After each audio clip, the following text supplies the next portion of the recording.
डालते हैं कुछ और बड़ी खबरों पर। संयुक्त राष्ट्र महासभा में पाकिस्तान के प्रधानमंत्री नवाज शरीफ का आतंकी बुरहान वानी को कश्मीरी आंदोलन का नेता बताया जाना कड़ी आलोचनाएं बटोर रहा है।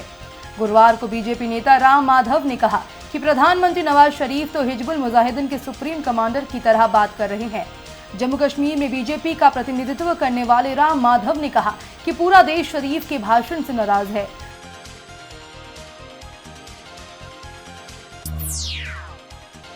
उधर कांग्रेस नेता शशि थरूर ने कहा कि नवाज शरीफ ने राज करते जा रहे हैं। वे शख्स जिसने पीएम का अपने जन्मदिन पर स्वागत किया था, अब वह बुरहान वानी की तारीफ कर रहा है। वहीं भारत के विदेश राज्य मंत्री एमजे अकबर ने कहा कि वे उरी हमले में पाकिस्तान की भूमिका को पूरी तरह से नकारने में तुले हैं और आतंकी बुरहान वानी का महिमा मंडन आतंकवाद से पाकिस्तान के जुड़ाव को दर्शाता है। एनआईए उरी हमले के साजिशकर्ताओं तक पहुंचने के लिए हर सबूत जुटाने की कोशिश में है, लेकिन सूत्रों के मुताबिक हमला करने वाले आतंकी बेहतर तरीके से प्रशिक्षित थे और उन्होंने डिजिटल कोड्स का इस्तेमाल किया था ताकि उनकी लोकेशन को ट्रेस न किया जा सके। इतना ही नहीं, आतंकियों ने जीपीएस से अपनी आखिरी लोकेशन भी डिलीट कर दी है। इससे एनआईए की जांच को धक्का लग सकता है। उरी हमले के बाद भारतीय सेना और मोदी सरकार के तेवर देखकर पाकिस्तान को डर सता रहा है। डर पाकिस्तान पर भारत के हमले का है और इस युद्ध के खौफ में है पाकिस्तान। भारत का डर ऐसा सता रहा है कि पाकिस्तान ने पीओके में सारी प्राइवेट एयरलाइन सर्विस बंद कर दी है। पाकिस्तान इंटरनेशनल एयरलाइंस ने पाकिस्तान के कब्जे वाले कश्मीर के गिलगित बल्तिस्तान और खैबर पख्तूनख्वा सूबे के चित्राल में अपनी हवाई सेवाएं बंद कर दी है। जम्मू एवं कश्मीर के बांदीपोरा जिले में गुरुवार सुबह शुरू हुए सुरक्षा बलों और आतंकवादियों के बीच मुठभेड़ खत्म हो चुकी है।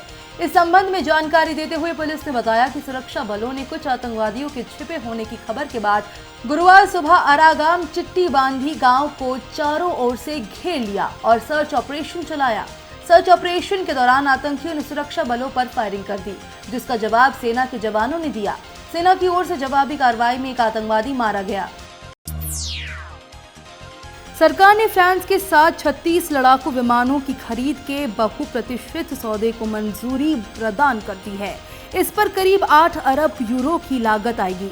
शुक्रवार को फ्रांस के रक्षा मंत्री की उपस्थिति में समझौते पर हस्ताक्षर किए जाएंगे।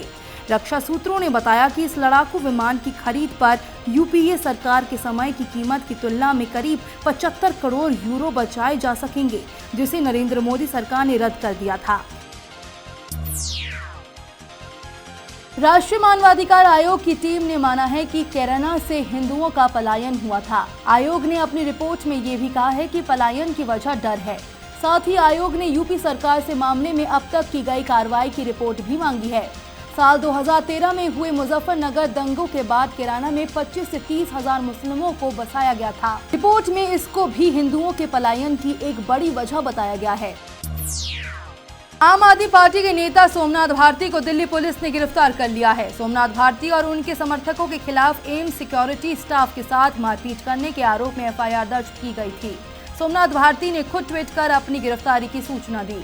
सोमनाथ भारती ने ट्वीट किया, गौतम नगर में हुए कलह की वजह से मैं हौज खास पुलिस स्टेशन में हूँ।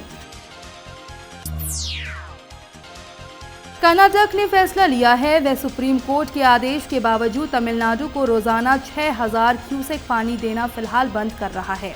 कल कर्नाटक में कैबिनेट की 2 बैठक हुई। पहली बैठक सुबह 11 बजे, फिर कावेरी जल विवाद पर शाम 6 बजे सर्वदलीय बैठक और इसके बाद मुख्यमंत्री सिद्धरमैया ने आपातकालीन कैबिनेट बैठक बुलाया। कैबिनेट की बैठक में 2 अहम फैसले लिए गए। पहला कि फिलहाल कर्नाटक 6000 क्यूसेक पानी तमिलनाडु को नहीं देगा।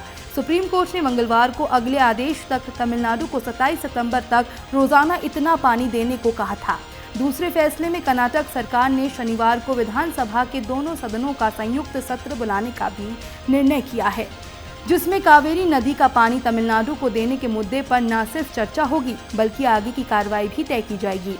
सर्वदलीय बैठक का बीजेपी ने बहिष्कार किया। पार्टी के प्रदेश प्रवक्ता जी मधुसूदन ने सफाई दी कि पिछली बैठक में ये तय हुआ था कि तमिलनाडु को पानी नहीं दिया जाएगा, लेकिन इसके बावजूद मुख्यमंत्री ने तमिलनाडु को पानी दिया, इसलिए बीजेपी ने बैठक का बहिष्कार किया। टीम इंडिया की चयन समिति के पूर्व अध्यक्ष संदीप पाटिल ने कैप्टन कुल महेंद्र सिंह धोनी को लेकर कुछ चौंकाने वाले खुलासे किए हैं। नई चयन समिति की घोषणा के बाद पाटिल ने कल कहा कि धोनी ने टेस्ट क्रिकेट से संन्यास लेकर टीम को मझधार में छोड़ दिया था। पाटिल ने इसके साथ ही साफ किया कि इस बात में कोई सच्चाई नहीं है कि गौतम गंभीर और युवराज सिंह जैसे सीनियर खिलाड़ियों को बाहर करने में धोनी का हाथ था। पाटिल ने कहा कि बेशक हमने धोनी को कप्तानी से हटाने पर संक्षिप्त चर्चा की थी, लेकिन हमने सोचा कि इसके लिए समय सही नहीं है क्योंकि वर्ल्ड कप पास में है। उन्होंने कहा, हमें महसूस हुआ कि नए कप्तान को कुछ समय दिया जाना चाहिए। वर्ल्ड कप को ध्यान में रखते हुए हमने धोनी को कप्तान बनाए रखा। मेरा मानना है कि विराट को सही समय पर कप्तानी मिली। विराट छोटे फॉर्मेट में भी टीम की अगुवाई कर सकता है, लेकिन अब इसका फैसला नई चयन समिति को करना होगा। कानपुर के ग्रीन पार्क स्टेडियम में खेले जा रहे भारत न्यूजीलैंड के बीच पहले टेस्ट में दिन का खेल खत्म होने तक टीम इंडिया ने 9 विकेट खोकर 291 रन बनाए। क्रीज पर रविंद्र जडेजा और उमेश यादव टिके हुए हैं। 500वें टेस्ट के ऐतिहासिक अवसर पर कप्तान विराट कोहली ने टॉस जीतकर पहले बल्लेबाजी का फैसला किया। हालांकि न्यूजीलैंड के गेंदबाजों ने शानदार खेल दिखाते हुए पहला दिन अपने नाम कर लिया। भारत ने शुरुआत तो अच्छी की, लेकिन मध्य क्रम और निचले क्रम में मेजबानों को निराश किया। भारत की तरफ से सलामी बल्लेबाज मुरली विजय ने सर्वाधिक 65 रन बनाए। उनके अलावा चेतेश्वर पुजारा ने 62 रनों का योगदान दिया। पुजारा ने अपनी पारी में 109 गेंदें खेली और 8 चौके लगाए। वहीं विजय ने अपनी पारी में 170 गेंदों का सामना किया और 8 चौकों की मदद से अर्धशतकी पारी खेली। खबरों के सफर में फिलहाल इतना ही। देश दुनिया की पल पल की खबरें हम आप तक पहुंचाएंगे एक नए अंदाज में आपके मोबाइल फोन के माध्यम से। तो आप जुड़े रहिए मेट्रो टीवी से। तब तक के लिए नमस्कार।